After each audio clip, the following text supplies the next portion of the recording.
They say justice is blind, but in the 42nd precinct, it was deaf, dumb, and incredibly arrogant. You are about to witness a story that will make your blood boil and your heart race. It starts with a disrespectful sergeant, a terrified rookie, and a black woman in a hoodie just trying to order a coffee. They thought she was a nobody. They thought they could slap her, cuff her, and throw her in a cell without consequences. They were wrong, dead wrong, because the woman they assaulted was not a criminal. She was their new commander, and she was about to turn their world into dust. The rain in Seattle does not wash things clean. It just makes the grime slicker. It was late one night, the kind of night where the streetlights hum with nervous energy and the shadows stretch a little too long. Inside Jerry's 24-hour diner, the air smelled of stale grease and burning coffee. Kendra Ellison sat in the back booth, the vinyl cracked and peeling beneath her. She looked exhausted. She was wearing an oversized gray hoodie, faded sweatpants, and mud-flecked running shoes. Her hair was pulled back in a messy bun, and she was nursing a cup of black coffee like it was the only thing tethering her to the earth. To anyone glancing her way, she looked like a woman down on her luck. Maybe homeless, maybe an addict coming down. Definitely nobody important. That was exactly what Sergeant Brock Harlan thought when he walked in. Harlan was a 20-year veteran of the force, a man whose neck was wider than his forehead, and whose reputation for enforcing respect was well known in the darker corners of the precinct. He was followed by Officer Rowan Tate, a rookie barely 6 months out of the academy. Tate looked like he was still wearing his confirmation suit. Nervous, eyes darting, desperate to please his training officer. Coffee black, 2 donuts, glazed. Harlan barked at Riley, the waitress. Riley, a woman in her 50s with tired eyes, nodded quickly. She knew Harlan. Everyone knew Harlan. You did not make him wait. As the officers waited for their order, Harlan's eyes scanned the room. He was looking for prey. It was a habit. His gaze landed on Kendra in the back corner. She was typing on her phone, her brow furrowed. She did not look up to acknowledge the law enforcement officers. To Harlan, that was strike one. Look at that, Harlan sneered, nudging Tate. Loitering, probably dealing from the booth. You see the phone. Burner phone. Guarantee it. Tate squinted. Sarge, she's just drinking coffee. It's a diner. It's a hub for filth, Tate. You got to learn to spot the rot before it spreads. Harlan adjusted his belt, the leather creaking loudly in the quiet diner. He walked over to the booth, his heavy boots thudding against the linoleum. Kendra did not look up. She was actually finishing an email to the district attorney regarding a corruption probe. But Harlan did not know that. All he saw was a black woman in a hoodie ignoring him. Harlan tapped his baton on the table. Clack, clack, clack. You buy that seat, sweetheart? He asked, his voice dripping with mock politeness. Kendra paused. She took a slow breath, locked her phone, and placed it face down. She looked up. Her eyes were dark, intelligent, and completely unimpressed. I bought the coffee, she said, her voice calm. Is there a problem, officer? Sergeant, Harlan corrected, leaning in. He smelled of peppermint and old sweat. The problem is you fit the description of a suspect we're looking for. Vagrancy, solicitation, maybe a little distribution. Kendra raised an eyebrow. I'm soliciting a caffeine fix, unless that's a felony in this district now. Tate, standing a few feet back, shifted uncomfortably. Sarge, the description was for a male, 6'2". Quiet, Tate, Harlan snapped without looking back. He stared at Kendra. I need ID now. I don't have it on me, Kendra said. It was the truth. Her wallet was in her gym bag, which was currently in the trunk of her car, parked 2 blocks away. She had gone for a late-night run to clear her head before her first shift. Harlan smiled. It was a shark's smile. No ID. Refusing to identify. Suspicious behavior in a high-crime area. I'm not refusing, Kendra said, her tone hardening. I'm telling you, I don't have it. My name is Kendra Ellison. You can run it. I don't run names for street trash. I run prints, Harlan said. He reached for her coffee cup. And I think you've had enough. He tipped the cup. Hot coffee spilled over the table, dripping onto Kendra's sweatpants. The heat was searing. Kendra stood up instantly, her chair screeching against the floor. Are you insane? She shouted, brushing the hot liquid off her leg. Disorderly conduct, Harlan announced, his hand dropping to his handcuffs. You're making a scene. You poured coffee on me, Kendra yelled, her command voice slipping out. It was a voice used to giving orders to hundreds of officers, and for a split second, it froze Tate in place. But it only enraged Harlan. Sit down, Harlan roared. He shoved her hard. Kendra stumbled back into the booth. She was not a fighter. She was an administrator, a strategist, but she had instincts. She swatted his hand away. Do not touch me. Harlan's face turned a shade of violent red. In 20 years, nobody in his neighborhood had swatted his hand away. Assault on an officer, he screamed. Then he did the unthinkable. He drew back his hand and with the full weight of his upper body, slapped Kendra across the face. The sound was like a gunshot, crack. The diner went silent. Riley dropped a spoon behind the counter.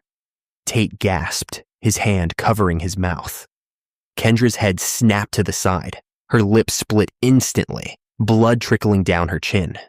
She stood there, stunned, her cheek throbbing with a heat that matched the coffee on her legs. She slowly turned her head back to face him. There were no tears in her eyes, only a cold, terrifying promise. You, Kendra whispered, have just made the last mistake of your career. Cuff her now, Harlan barked at Tate. Tate froze. Sarge, you hit her. She didn't. She reached for my belt. You saw it. She went for the weapon. Harlan was improvising the lie in real time, a skill he had perfected over 2 decades. Cuff her, or I write you up for insubordination and cowardice. Tate, shaking, pulled out his cuffs. He approached Kendra. Ma'am, please just turn around. Kendra wiped the blood from her lip with her thumb. She looked at Tate. You don't have to do this, officer. You can stop this right now. I can't, Tate whispered, his voice cracking. I'm sorry. He spun her around. The cuffs clicked tight, too tight, biting into her wrists. Harlan grabbed her by the bicep and hauled her toward the door. You want to talk big? You can talk to the booking cage. See how tough you are when you're processed as a Jane Doe. As they dragged her out of the diner into the rain, Kendra did not scream. She did not fight.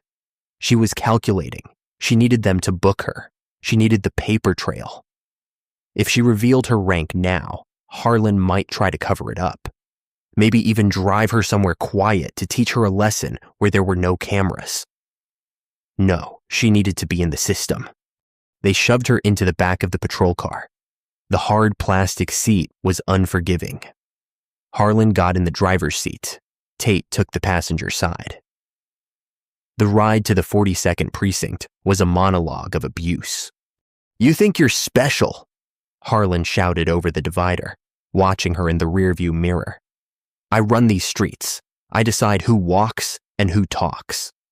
You violated standard operating procedure 6 times in the last 10 minutes, Kendra said from the back, her voice monotone. Assault, false imprisonment, failure to read Miranda rights, excessive force. Harlan laughed. It was a wet, ugly sound. Listen to the lawyer back there. Hey, Tate, we got a legal scholar. Tate did not laugh. He was staring out the window, his face pale. Sarge, maybe we should just cut her loose, drop her a few blocks away. The slap, the waitress saw it. Riley knows better than to talk, Harlan scoffed. And if she does, I'll have the health inspector shut that rat hole down. And you, he glared at Tate. You keep your mouth shut, or you'll be back to guarding mall parking lots. Kendra memorized the car number. Unit 4, Alpha 2. She memorized the exact slurs Harlan was muttering under his breath. She closed her eyes and visualized the organizational chart of the police department. She pictured Harlan's file. She did not know him personally. She had just transferred in from Chicago to clean up this exact precinct. But she knew his type. He was a bully with a badge, a relic, and she was the asteroid. The 42nd Precinct was a fortress of gray brick and fluorescent lights. They hauled Kendra in through the back sally port. Move it. Harlan shoved her toward the booking desk. The desk sergeant was a man named Ellis Grant. He was eating a sandwich, looking bored. He looked up as Harlan threw Kendra toward the counter. What we got, Bulldog? Grant asked, using Harlan's nickname. Assault on a police officer, resisting arrest, disorderly conduct, and she refused to ID, Harlan said, slamming a booking sheet down. Put her in the tank. I'll write the report later.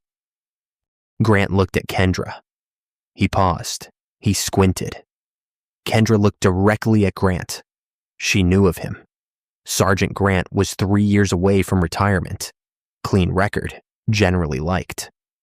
She made a subtle motion with her head, a tiny shake. No. Then she mouthed one word. Wait. Grant frowned. There was something about her bearing. Even in dirty sweatpants, handcuffed with a busted lip, she stood with perfect posture. She stood like brass. She refused ID, Grant asked slowly. Yeah, Jane Doe, this one, Harlan said, turning to leave. I got to wash this coffee off. Tate, watch her. Harlan disappeared into the locker room. Tate stood by Kendra, refusing to make eye contact. Uncuff me, Kendra said to Grant. Grant hesitated. Ma'am, if you assaulted an officer. I didn't touch him. He spilled hot coffee on me and slapped me across the face because I didn't have my wallet, Kendra said clearly. Officer Tate, is that true? Tate flinched. I saw... Is that true, officer? Grant asked, his voice dropping. He slapped her, Tate whispered. She didn't do anything, Grant. I swear it was bad. Grant looked at Kendra, then at the keys. He walked around the desk. I'm going to take these off, but you gotta sit in the holding cell until I figure this out. If I let you walk and Bulldog finds out, it's my ass. I don't want to walk, Kendra said. Process me. What? Grant asked. Process me, Kendra repeated. Fingerprints, mugshot. Put it all in the system. Make it official. I want a record that I was here. I want a record of exactly who arrested me and why. Grant was confused. Lady, you want a record? Trust me, Sergeant Grant, Kendra said, her eyes flashing. You are going to want to be the one who followed procedure tonight. Grant unlocked the cuffs. Kendra rubbed her wrists. Deep red welts had formed. Okay, Grant said, uneasy. Step over to the scanner. They took a print. The computer word. The digital system cross-referenced the FBI database and the internal police personnel files.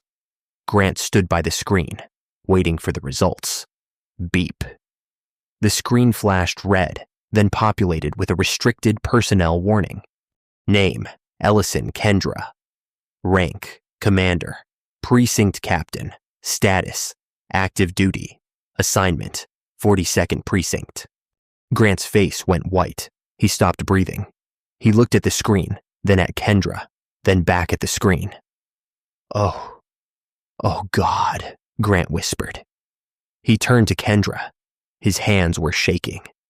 Ma'am, Commander, Kendra held up a finger to her lips. Shh. Commander, I had no idea, Grant stammered, sweat breaking out on his forehead. I can get you a towel, some ice. I can call the chief. Do not call anyone, Kendra commanded. Her voice was low, but struck with the force of a hammer. You process me as a Jane Doe for now. You put me in that cell, and you don't say a word to Harlan. But he slapped a commander, Grant said, his mind reeling at the implications. He slapped a citizen, Kendra corrected.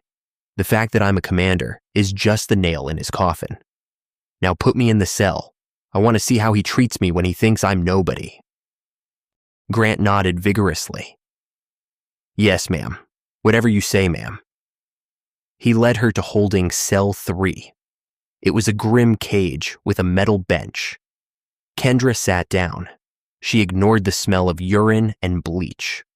A short while later, Harlan came back out smelling of cheap body spray. He had changed his shirt. She processed? Harlan asked Grant. Grant was staring at his paperwork, refusing to look up because he knew he had a terrible poker face. Yeah, in the cell. Harlan walked over to the bars. He grabbed them and rattled them loudly, trying to startle Kendra. She did not flinch. She just stared at him from the bench. Comfortable, princess?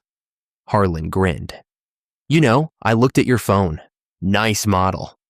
Shame it's going to get lost in evidence. Maybe I'll take it home for my kid. That's theft, Kendra said. It's civil forfeiture, Harlan laughed. You'll be in here until the judge sees you. That's a long weekend, sweetheart. Hope you like bologna sandwiches. He turned to Tate. Come on, kid. Let's go get some real food. My treat. Tate looked at Kendra one last time. His eyes were pleading for forgiveness. Kendra just shook her head slightly. Too late. As the door to the precinct slammed shut behind them, Kendra leaned back against the cold concrete wall. She touched her swollen lip. She closed her eyes and waited. The storm was coming. The hours in a police precinct are a strange limbo. The adrenaline of the night shift fades, replaced by the heavy fatigue of reports and stale caffeine. For Sergeant Grant, it was a waking nightmare. He sat at the booking desk, his eyes darting between the holding cell monitor and the door where Harlan had exited. Every time the phone rang, Grant jumped. He held the secret that was about to nuke the entire precinct, and the radiation was making him sweat. Inside holding cell 3, Kendra Ellison did not sleep. She sat in a meditative posture, legs crossed on the cold steel bench. Her cheek had swollen significantly, turning a dark, angry purple. Her lip was scabbed over. Later that night, Grant could not take it anymore. He checked the hallway to ensure the coast was clear, then grabbed a first aid kit and a bottle of water. He hurried back to the cells. He unlocked the door with a trembling hand. Commander, Grant whispered, stepping inside. I brought ice and water, sealed bottle. Kendra opened her eyes. They were sharp, clearing instantly. Thank you, Sergeant. Harlan is in the break room playing cards, Grant reported, his voice hushed. He's bragging about the arrest. Told the night shift he took down a combative junkie. He's writing the report now. He's putting it all on you. Resisting, assault, the works. Kendra took the water and cracked the seal. Let him write it. The more lies he puts on paper, the deeper the hole. Ma'am, Grant hesitated. The shift change is coming up. Roll call for the new commander introduction. I know, Kendra said calmly. She pressed the ice pack to her cheek. You can't go out there in those. Grant gestured to her coffee-stained sweatpants and hoodie. If you walk out there like a prisoner, Harlan might do something stupid before you can speak. You're right, Kendra said. She reached into her pocket, the one Harlan had not checked thoroughly, and pulled out a set of car keys. My car is parked on 6th and Pine, a black sedan. In the trunk, there is a garment bag. It has my dress uniform, my boots, and my kit. Grant took the keys as if they were made of glass. You want me to get it? Get it. Bring it through the back entrance. Put it in the captain's office. Is the office unlocked? Cleaning crew was in there recently. It's open. Good. When the time comes, you are going to release me. You will tell Harlan that the DA kicked the charges due to lack of evidence or a paperwork error. Make something up. Tell him I've been cut loose." Grant looked confused. "But then you'll leave." "No." Kendra stood up, the authority radiating off her despite the grime. "I will walk out of this cell, go into the captain's office, and get changed. When the precinct gathers for roll call to meet their new boss, I'll be ready." Grant nodded, a nervous smile forming. He liked this plan. He liked it a lot. "Yes, Commander, I'm on it." Grant disappeared. For the next few hours, Kendra waited. She watched the drunks get brought in. She listened to the officers, her future subordinates, talk. She heard the casual cruelty, the burnout, the toxic brotherhood that Harlan had cultivated. She was gathering intel. As the sun began to rise, the precinct was waking up. The day shift was arriving. Lockers were slamming shut, and the smell of fresh coffee began to replace the stale odor of the night. Harlan walked past the holding cells, looking fresh in a clean uniform, his hair slicked back. He stopped at Kendra's cell. "Morning, sunshine." He tapped the bars with his baton. "Sleep well. Judge arrives soon. Hope you have a lawyer." Kendra did not look at him. She stared at the wall. "Silent treatment. That's fine." Harlan chuckled. "I got a big day. New boss coming in. Gotta make a good impression. Enjoy the cage." He walked away, whistling. A short while later, Grant rushed in. He was out of breath. "Got the bag. It's in the office. Hallway is clear." Grant unlocked the cell. "You're free to go, ma'am. Paperwork error." Kendra stepped out. Her legs were stiff, but her stride was strong. "Good work, Grant." "Harlan is in the locker room prepping the rookies," Grant whispered. "Go left, straight to the office." Kendra pulled her hoodie up to cover her face and moved swiftly through the back corridors. She slipped into the captain's office, a room with mahogany furniture and a view of the city, and locked the door. She saw the garment bag hanging on the door hook. She stripped off the dirty sweatpants and the coffee-soaked hoodie. She went into the private bathroom attached to the office and scrubbed the dried blood off her chin. She looked in the mirror. The bruise on her cheek was dark and ugly. Her lip was swollen. Most people would try to cover it with makeup. Kendra did not. She wanted them to see it. She wanted him to see it. She unzipped the garment bag. The uniform was immaculate. Dark navy wool, gold buttons, the 4 gold stripes on the sleeves, the badge Commander Ellison, the ribbons of commendation from her time in Chicago and New York. She dressed slowly, methodically. Every button was a commitment. Every lace on her boots was tightened with purpose. She pulled her hair back into a tight, severe bun. She placed her peaked cap on her head, the gold brim catching the light. The time for roll call was approaching. Outside, she could hear the shuffling of boots and the murmur of voices in the briefing room.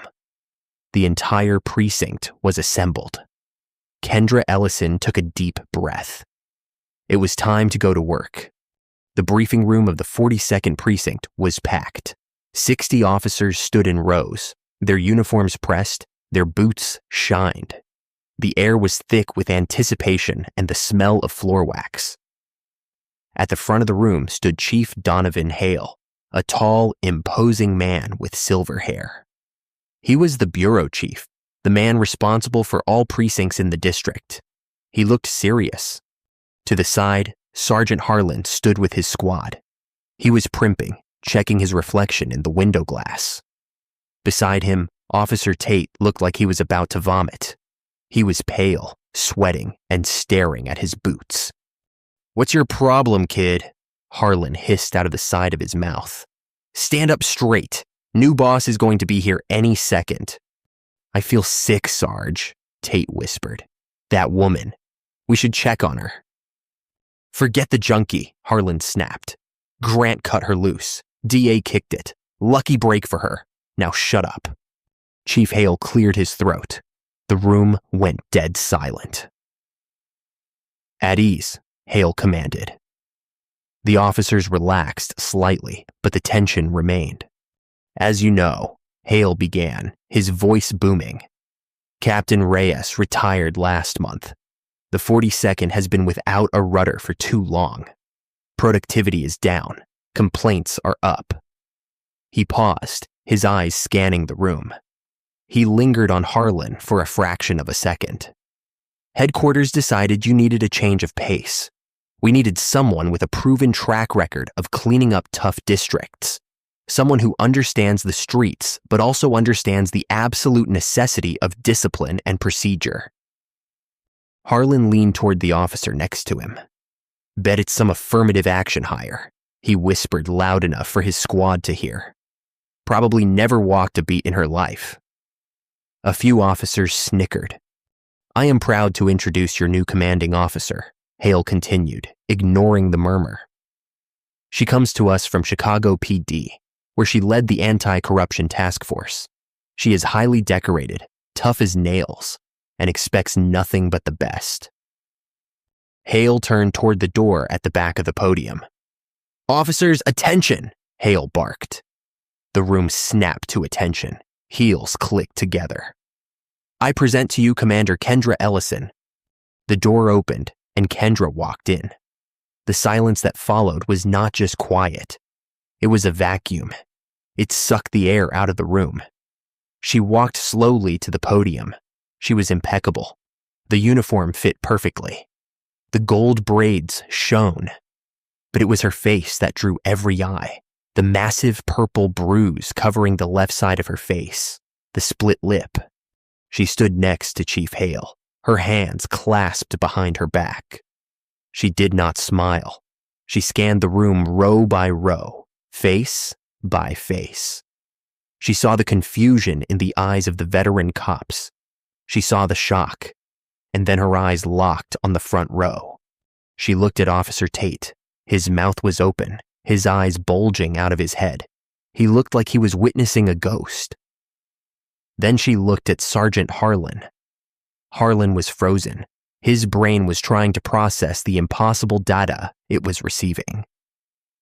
The woman in the hoodie, the junkie, the woman he had slapped, the woman he had cuffed, the woman he had called trash. She was standing at the podium. She was wearing the oak leaves of a commander. His face drained of color. It went from ruddy pink to a sickly ash gray. His knees actually buckled slightly, and he had to widen his stance to keep from falling. "Commander," Chief Hale said, stepping back. "The floor is yours." Kendra stepped up to the microphone. She let the silence stretch for 10 uncomfortable seconds. "Good morning," she said.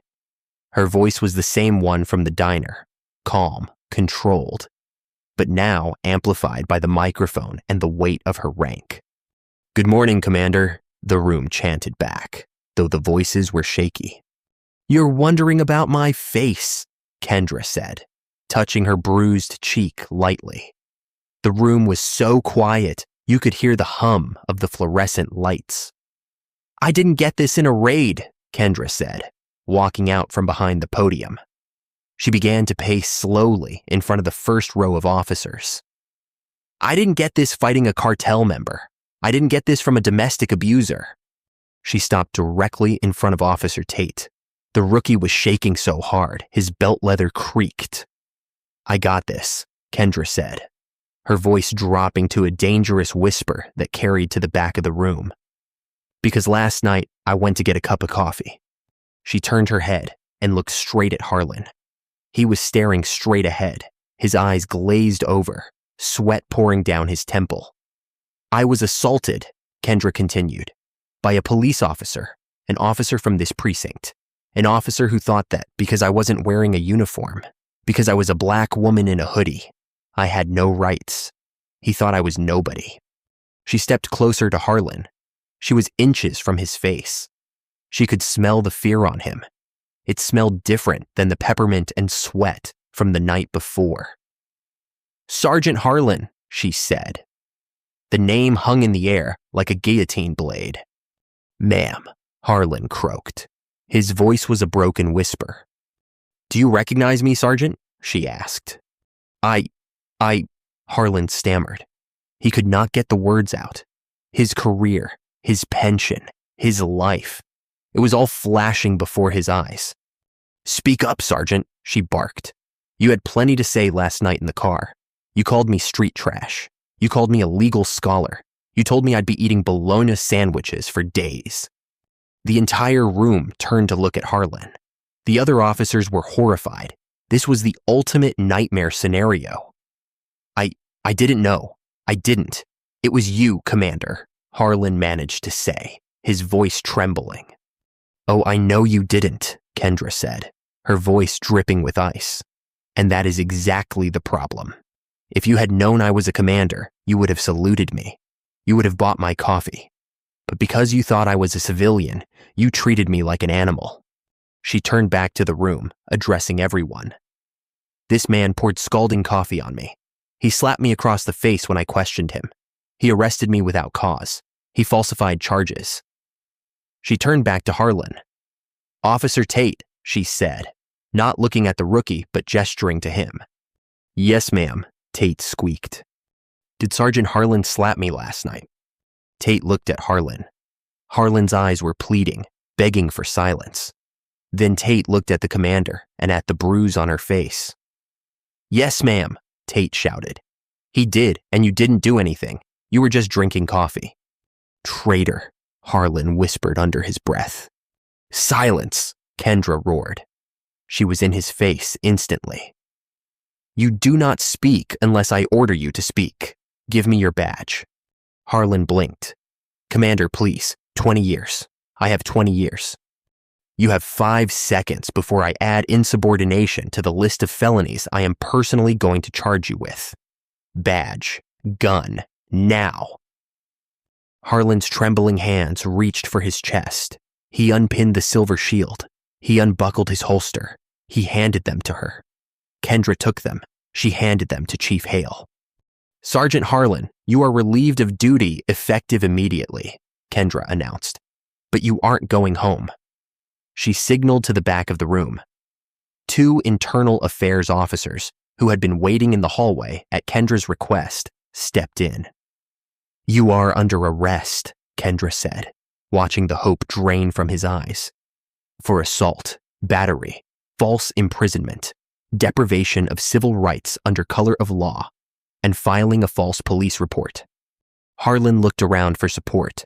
His squad looked away. Nobody was going to jump on this grenade. "Cuff him," Kendra ordered. The IA officers moved in. They spun Harlan around. The click of the handcuffs was the loudest sound in the world. It echoed the sound from the diner the night before, but this time the metal was biting into the wrists of the bully. "You can't do this," Harlan yelled as they marched him out. "I run this place. This is my house." "Not anymore," Kendra said quietly. She watched him get dragged out the door. Then she turned back to the stunned room. She looked at Tate. He was weeping silently, tears tracking down his terrified face. "Officer Tate," she said softly. "I'm sorry, ma'am. I'm so sorry," he sobbed. "I should have stopped him. I was scared." Kendra looked at him. She saw a coward, but she also saw a witness. "Report to my office in a few minutes," she said. "We're going to discuss your future and bring Sergeant Grant with you." She walked back to the podium. She looked out at the sea of blue uniforms. "My name is Commander Ellison.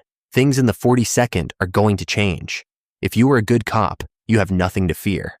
I will have your back. But if you are like Harlan, if you think the badge gives you the right to bully the people we are sworn to serve." She touched her bruised cheek one last time. "Then start packing your lockers. Dismissed." The door to the commander's office clicked shut, cutting off the murmur of the precinct outside. The room was silent, save for the ticking of a grandfather clock in the corner. Commander Kendra Ellison sat behind her desk. She had not iced her face in some time, and the swelling was now undeniably brutal. To Officer Rowan Tate, she looked like a judge, jury, and executioner rolled into one.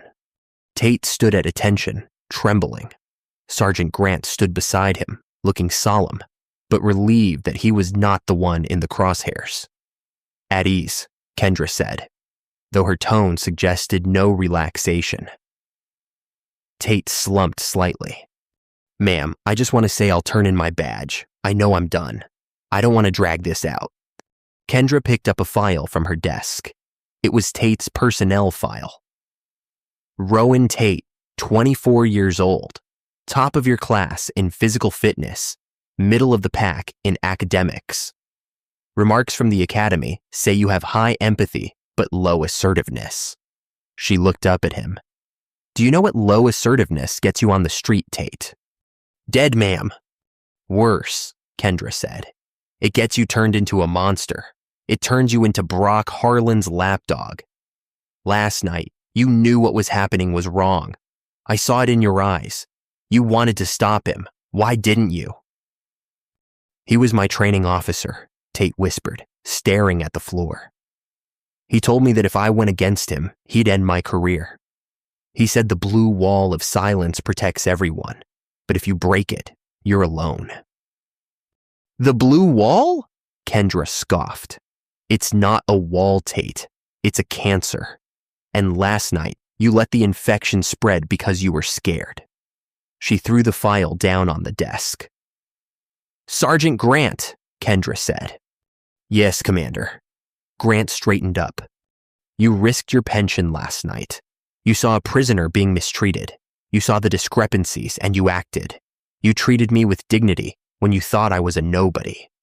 That is what leadership looks like. Kendra pulled a small velvet box from her drawer.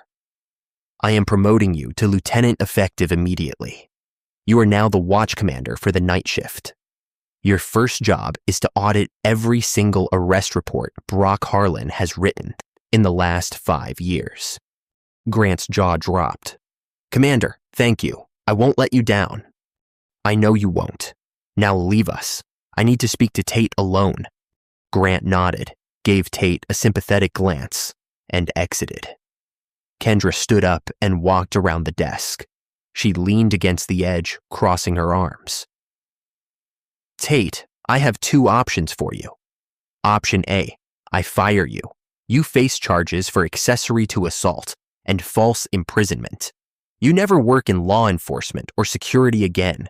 You go home to your parents in disgrace. Tate squeezed his eyes shut. Tears leaked out. I understand.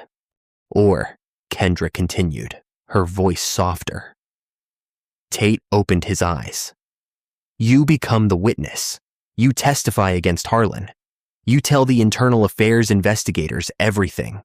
Not just about last night, but about every corner he cut, every bribe he took, every person he hurt while you were in that car. You burn him to the ground. If I do that, Tate said, his voice shaking, half the precinct will hate me. They'll call me a rat. Let them, Kendra said fiercely, because the other half, the good ones, will respect you, and I will protect you. I am putting you on desk duty for 6 months. You will undergo retraining. You will learn constitutional law until you can recite it in your sleep. And if you survive that, you might just earn that badge you're wearing. She stepped closer to him. You have a choice, Rowan. Do you want to be a cop, or do you want to be a thug? Tate looked at the bruise on her face. He remembered the sound of the slap. He remembered the fear he felt. And then he remembered the relief when he finally told the truth in the briefing room. He stood up straighter than he ever had in his life. He looked Kendra in the eye. I want to be a cop, ma'am. I'll testify. I'll tell them everything. Kendra nodded. Good. Get out of my office. Report to Lieutenant Grant. As Tate left, Kendra finally let out a long breath. She touched her face. It hurt like hell, but the pain was focusing. She picked up her phone and dialed the district attorney, Sloan Jenkins, a woman known for eating corrupt kipes for breakfast. Sloan, Kendra said into the phone. It's Ellison. I have a case for you, and I'm going to need you to seek the maximum sentence." The months leading up to the trial of the state versus Brock Harlan were a masterclass in psychological warfare. Harlan, out on bail thanks to the Policemen's Benevolent Association, did not go quietly. His defense team, led by a shark of an attorney named Richard Belinda, launched a media blitz. They leaked stories to the tabloids suggesting Commander Ellison had provoked the officer, that she was an anti-police activist in disguise, and that the slap was a defensive reflex against an aggressive suspect. The city of Seattle was polarized. The 42nd Precinct was under a microscope. But inside the station, the atmosphere had shifted. Commander Kendra Ellison did not address the rumors. She did not go on TV. She simply did the work. She led raids. She balanced the budget. And she retrained the officers. She let her competence be her defense. The trial began on a rainy day at the King County Superior Court. The courtroom was packed. Reporters from every major network jostled for space. In the front row sat the Blue Wall, a group of off-duty officers who still supported Harlan, glaring at anyone who looked at them wrong. Presiding over the case was Judge Everett Langston, a man with a reputation for being as cold and unyielding as a tombstone. He did not care about politics. He cared about the letter of the law. District Attorney Sloan Jenkins opened the case methodically. She did not scream. She simply laid out the timeline. Power, she told the jury, is a privilege, and on that night, Sergeant Brock Harlan treated that privilege like a weapon. But the defense was ready. Richard Belinda stood up, smoothing his expensive Italian suit. "Ladies and gentlemen," he smiled oilily, "you will hear a lot about procedure today, but the reality of the street is not a textbook. Sergeant Harlan saw a threat. He neutralized a threat. The fact that the threat turned out to be his boss is an unfortunate coincidence, not a crime." The first witness was Riley, the waitress from the diner. She looked terrified as she took the oath. Belinda tried to dismantle her immediately. "Miss Kane," Belinda asked, pacing in front of the jury box, "is it true you have a prior record for shoplifting from years ago?" "Objection," Jenkins shouted. "Relevance?" "It goes to credibility, Your Honor," Belinda smirked.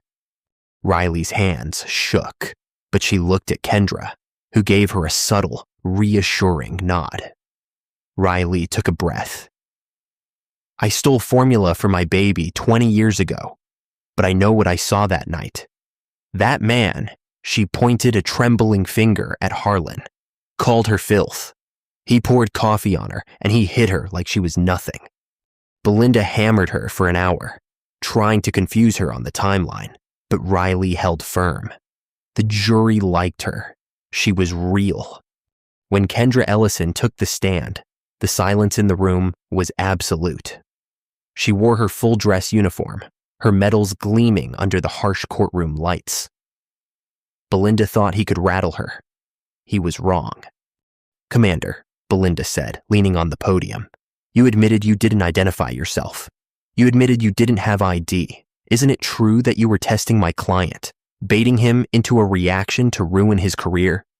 Kendra looked at Belinda with the same clinical detachment she used to analyze crime scenes. "Mr. Belinda, the law does not require a citizen to be a police commander to be treated with basic human dignity. I wasn't baiting him. I was ordering a coffee. If my silence provoked him into committing 4 felonies, then he shouldn't have been carrying a badge in the first place." "But you could have stopped it," Belinda shouted, losing his cool. "You could have said, 'I'm your boss.'" "And he could have not slapped a woman in the face," Kendra shot back, her voice cutting through the room like a whip. "The badge is not a license to assault civilians who annoy you. I didn't stop him because I needed to see who he truly was, and he showed me." The turning point of the trial, however, was Officer Rowan Tate. When Tate walked in, the Blue Wall in the front row hissed at him. "Rat," one of them whispered. Tate flinched, but he kept walking. He sat in the witness chair, looking pale but resolved. He recounted the night in excruciating detail, but it was the cross-examination that sealed Harlan's fate. Belinda tried to paint Tate as a liar who cut a deal to save his own job. "You're only testifying to save your pension, aren't you, Officer Tate? You're a coward." Tate looked at the jury. Tears welled in his eyes. "Yes," Tate said softly. "I was a coward that night. I was terrified of Sergeant Harlan. Everyone was. He told us that if we ever reported him, he'd make sure backup never arrived when we needed it. He held our lives hostage." The jury gasped. Harlan slammed his fist on the table. "You liar!" "Order," Judge Langston barked. Tate looked directly at Harlan. "He told me in the car, 'She's nobody. We own the night.' He falsified the report right in front of me. I'm testifying today not to save my job, but to save my soul. What we did was wrong."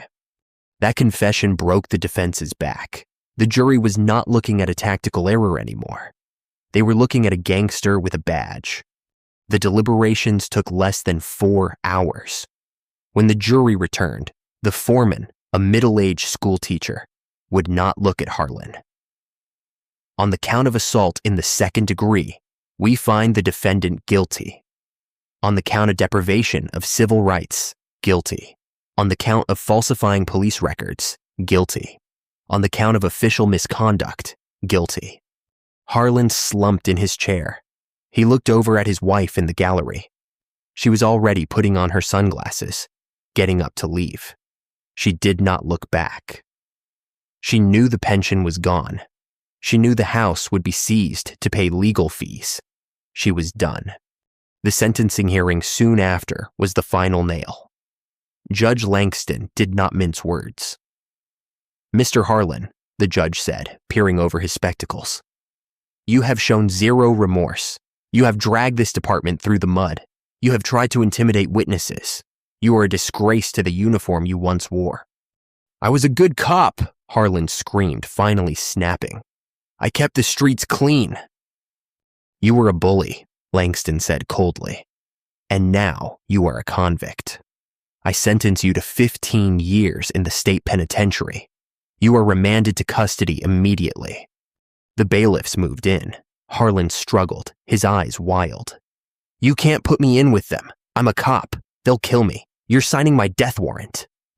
"You should have thought of that before you decided you were above the law," Langston said, banging the gavel. "Hard karma. The reality of Unit D prison is a hierarchy, and a dirty cop sits at the very bottom, right below the snitches." Harlan was not put in protective custody. The judge had deemed him general population compatible due to overcrowding. He was sent to Monroe Correctional Complex. His first week was a descent into hell. His uniform was replaced by a bright orange jumpsuit that was 2 sizes too small. His name was replaced by a number, inmate 8940. But the real karma hit in the cafeteria on one of his first days. Harlan was carrying his tray, keeping his head down, when a shadow fell over him. He looked up to see a massive man with tattoos covering his neck. Harlan recognized him. It was Dante the Bull Ramirez. Harlan had arrested Ramirez years ago. He had planted drugs on him to ensure the conviction stuck. Ramirez smiled. It was not a friendly smile. "Well, well," Ramirez rumbled. "If it isn't Sergeant Bulldog, heard you lost your teeth." Harlan's hands shook, his tray rattling. "I don't want trouble, Dante." "Trouble found you, Sarge," Ramirez whispered. He did not hit him, not then. Instead, he slapped Harlan's tray out of his hands. Food splattered all over Harlan's orange jumpsuit, recreating the exact moment Harlan had spilled coffee on Kendra. "Clean it up," Ramirez ordered. And Harlan, the man who used to terrorize the 42nd Precinct, the man who demanded respect from everyone, got down on his knees on the cold, concrete floor. He scraped up the mashed potatoes with his bare hands while the entire cafeteria laughed. He realized then that 15 years was not just a length of time, it was an eternity. His world had not just crumbled, it had been pulverized into dust. He had become exactly what he despised, powerless. While Harlan scraped floors, the world outside moved on, brighter and cleaner. Rowan Tate served his 6 months of desk duty with humility. He studied the law every night. He took ethics classes. When he finally returned to patrol, he was a different man. He became known as the conscience of the precinct, the officer who de-escalated fights, the one who bought food for the homeless instead of harassing them. He eventually made sergeant, training rookies to never make the mistake he almost made. Kendra Ellison did not stay at the 42nd forever. Her cleanup was so successful that the mayor tapped her for a bigger role. 3 years after the incident, she was sworn in as deputy chief of police. On her last day at the precinct, she stood in her office packing the final box. Her face was flawless, the bruise long faded, but the memory remained sharp. Lieutenant Grant walked in. "Chief, the car is downstairs. The whole precinct is lined up to see you off." Kendra walked to the window.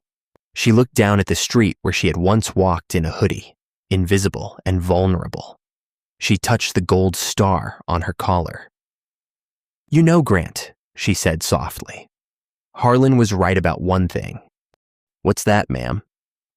"We do own the night," Kendra said, turning to face him with a small, confident smile. "But only if we shine a light in the dark." She picked up her cap, placed it perfectly on her head, and walked out the door. The precinct erupted in applause as she passed, not out of fear, but out of genuine, hard-earned respect. Justice had been served, the arrogant had fallen, and the silent rank had finally spoken. And that, ladies and gentlemen, is how the arrogant Sergeant Harlan learned the hardest lesson of his life. Rank is not just about what is on your collar. It is about the content of your character. He thought he could crush the weak, only to find out he was slapping the hand of justice itself. Harlan is currently rotting in a 6x8 cell, surrounded by the very people he used to torment. Kendra Ellison continues to rise, proving that true power comes from integrity, not intimidation. What would you do if you saw an officer abusing their power? Would you be a Harlan, a Tate, or would you be brave enough to be a Grant? Let me know in the comments below if you enjoyed this story of instant karma and justice served cold. Please smash that like button. It really helps the channel. Don't forget to subscribe and hit the bell icon so you never miss a story. Thanks for watching and stay safe out there.